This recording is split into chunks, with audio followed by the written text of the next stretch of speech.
Hi, my name is Jessica Susi, and I am going to talk about the Manhattan Project. The Manhattan Project was a secretive government program to develop nuclear weapons during World War II. Some of the important sites related to this have been preserved by the National Park System. The Manhattan Project historical sites are comprised of three sites in Oak Ridge, Tennessee, Hanford, Washington, and Los Alamos, New Mexico. One of these sites is the Oak Ridge, Tennessee site that houses the Clinton Engineer Works. In 1942, shortly after the Manhattan Project was authorized, 59,000 acres of land was acquired for the project. On this land, work would move from the theoretical practices of nuclear theory to actual production. This site includes buildings that were used to enrich uranium and experiment on plutonium production of nuclear materials. An example of these buildings is the K-25 building. This was the first place that gaseous diffusion uranium enrichment occurred. Additionally, a town was built surrounding these facilities to house the 75,000 people who would work on the Manhattan Project in Tennessee. Another of the sites is the Hanford Engineer Works located in western Washington. Because the process was so secretive, when the site construction began, all nearby residents, which included homeowners and Native Americans, were evicted. One of the most interesting parts of the Hanford site is the B reactor there. The B reactor at the Hanford site is the world's first large-scale plutonium production reactor and was constructed from 1943 to 1944. Anne Vargas, a docent at the park, has this to say about it. Walk in and they walk down a hallway and they turn a corner and then they walk into a huge room, and the reactor itself then is at the far end of that room, and it's always a very surprising moment for people to come around that corner and find themselves in this huge room with the reactor at the far end. The B reactor was not the only important element of Hanford. There were more than 30 buildings and 20 service facilities at the site, and more than 51,000 people worked on operations there. Plutonium production was halted at the Hanford site at the end of 1946, but as the Cold War began ramping up again, the B reactor was fired up in 1948. Eventually, it was permanently shut down in 1968. The third site preserved by the National Historical Parks is the Los Alamos National Laboratory. Originally, the site was home to the Los Alamos Ranch School, an outdoor school that had a schoolhouse, dormitories, and other buildings that would become the home of the research and development arm of the Manhattan Project. After the site was acquired in 1943, committed work on the atomic bomb would begin. Here, over 6,000 scientists and supporting personnel would develop the world's first atomic bomb. Some of the important locations at Los Alamos are the V-Site building, where the first plutonium-based atomic explosive was created, the Gun-Site buildings, where the design of the bomb that was dropped on Hiroshima was developed, and the Pajarito Site buildings, where research was conducted on plutonium and other nuclear reactions.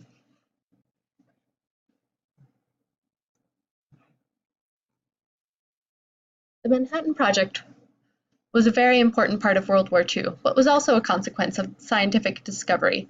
Understanding the historical significance of both geopolitical events and scientific discoveries helped develop the story of the Manhattan Project. In 1938, German scientists Otto Hahn and Fritz Strassmann discovered nuclear fission after they bombarded a uranium particle with neutrons. The uranium split into barium particles that weighed less than their original particle. Scientists concluded that the loss of mass meant that energy was released from the fission. This release of energy would serve as the basis of the Manhattan Project's mission. In 1939, Hitler invaded Poland and World War II began. Though production and weapons research had begun before the war started, by this time, all countries involved were interested in developing weapons to help them crush their enemies. That same year, about a month before the invasion of Poland began, Albert Einstein and a Hungarian physicist, Leo Szilard, had sent a letter to President Roosevelt. The letter explained to the president that scientific development opened up the path for the construction of bombs that could be used to create as yet unseen massive destruction. The letter also pointed out that Germany appeared to be exploring such weapons creations. They had stopped selling uranium, and many German physicists were engaged in nuclear research. The intent of the letter was to encourage Roosevelt to explore such options for America.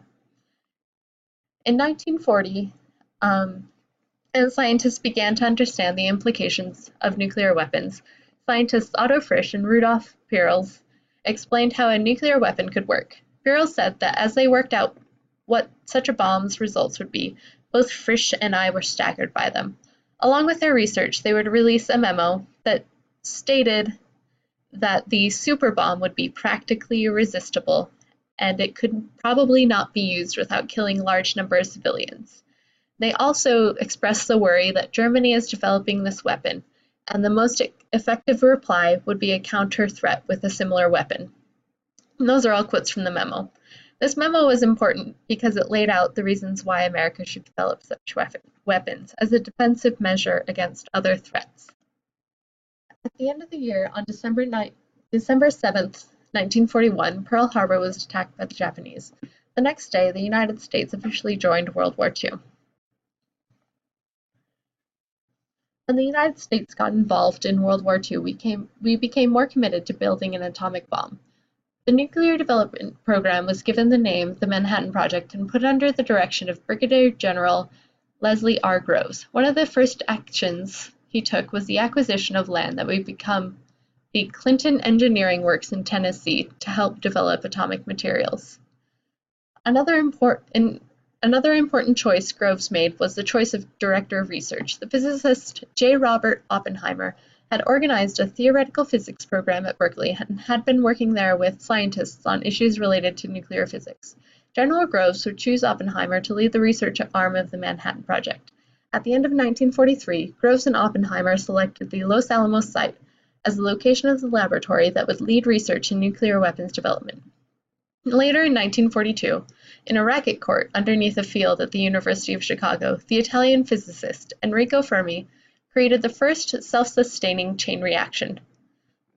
Following this, a plant was constructed in Hanford, Washington to complete the large-scale production that the Tennessee site couldn't handle. On December 28, 1942, Roosevelt officially established the government's investment in the project. The amount he gave to the Manhattan Project was $2 billion. Adjusted for inflation, this amount would be about $24 billion today. Throughout 1933 and 1944, the Manhattan Project would continue to grow. It recruited scientists from all over the world, including some winners of the Nobel Prizes in physics. It also completed research and started development quickly. As the war continued and Germany was beleaguered by attacks on all sides, it became clear to many that they didn't pose as much of a nuclear threat. Despite the reduction in threat, work at the Manhattan Project continued.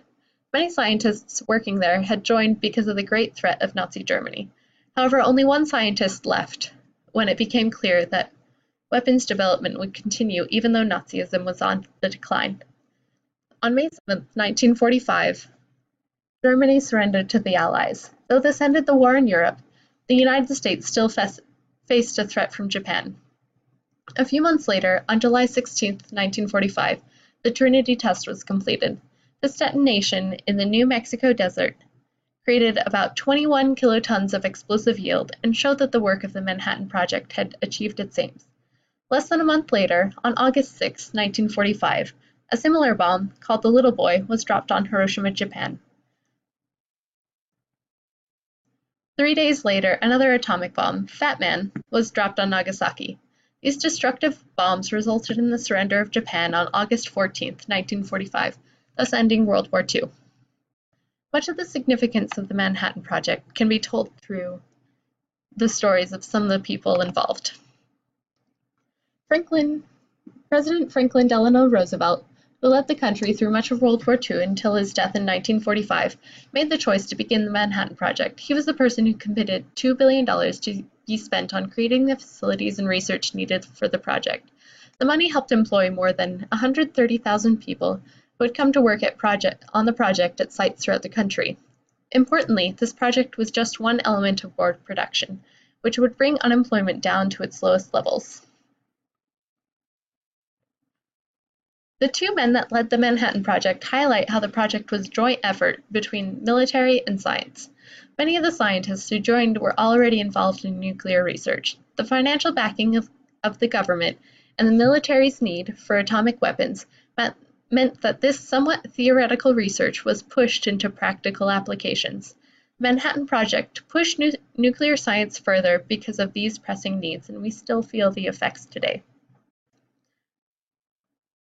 Joseph Rotblat was another scientist who worked at Los Alamos. Throughout his life, he had thought deeply about the consequences of the science he performed. He had come to Los Alamos with the hope of preventing Nazi Germany from winning World War II. When it became clear that the construction of the bomb would continue even though Nazi Germany was on the decline, he came to understand that the bomb would likely be used on other countries. He quit the Manhattan Project in late 1944 and went to work in nuclear medicine.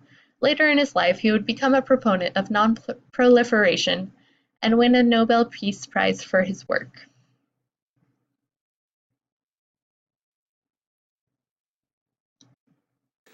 Even if we destroy all the nuclear weapon or warheads, the knowledge of how to make them cannot be erased. We cannot disinvent nuclear weapons. And therefore, this which I keep saying is that the abolition of nuclear weapons is the first step to a safer world. The ultimate step is abolition of war. This is something. That was Rotblat explaining why he became a part of nuclear non-proliferation.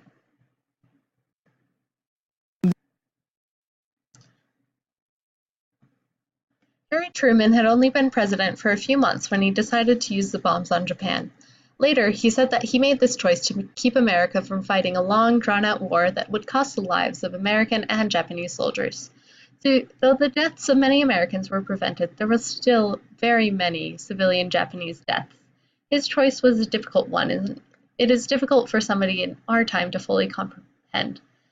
Here is Anne Vargas with a little more. Personally, I work here because my dad was a veteran in World War II. Okay.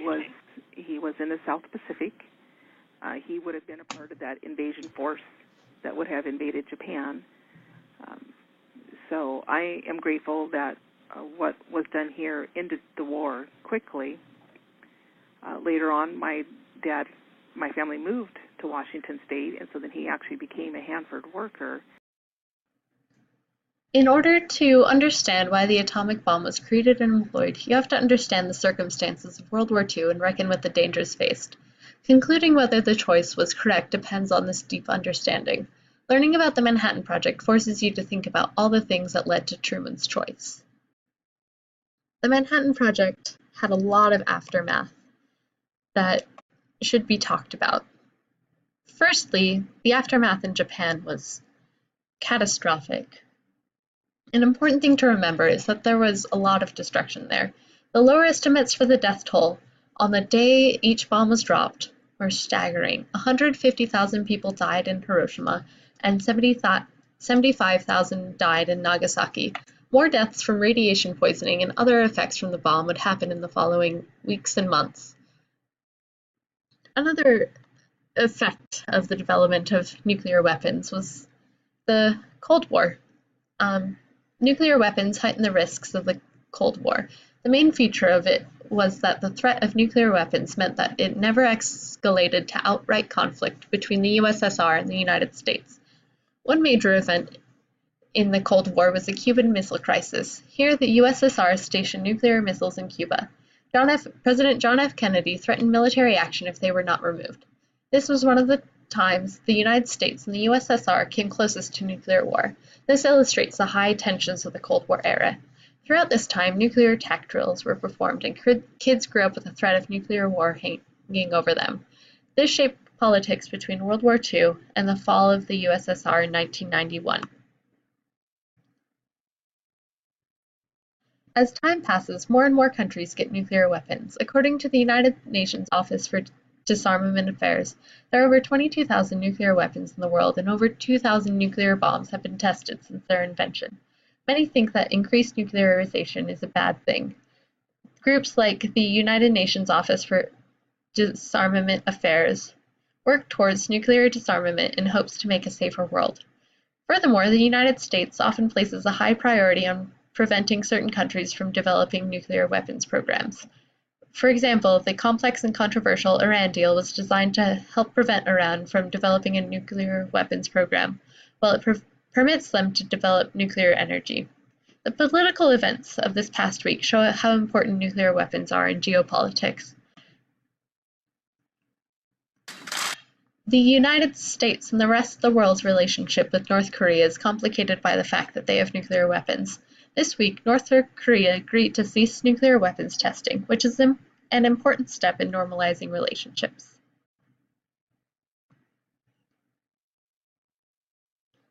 The work at the Manhattan Project had effects beyond the terrifying threat of nuclear weapons. Nuclear science has become a very important part of the world. The International Atomic Energy Agency promotes non-military uses of nuclear science, including nuclear technology, nuclear power, and addresses safety issues concerning nuclear science. Nuclear medicine has become an important part of medicine. Imaging techniques like positron emission tomography and computed tomography rely on nuclear science. Treatment for cancer, like radiotherapy, is also often based on nuclear science. Nuclear energy is also an important result of the Manhattan Project. Reporters at Business Wire claim that the economic and environmental benefits of nuclear energy are often undervalued in policy discussions. The power that nuclear energy provides often doesn't release carbon dioxide into the environment, but the radioactive waste can be very dangerous. Progress is still being made in this area, but the economic effects are very important. For example, in New York State alone, there are 4 nuclear energy plants at about $2.47 billion to the state's GDP. Developments in nuclear science beyond weapons applications can have very important ramifications for our world. All of these effects, from the end of World War II for the United States, the rapid development of important technologies like CT scans, to the horrific destruction in Japan, can be traced back to the beginnings of the nuclear age. The Manhattan Project is a very important part of this story.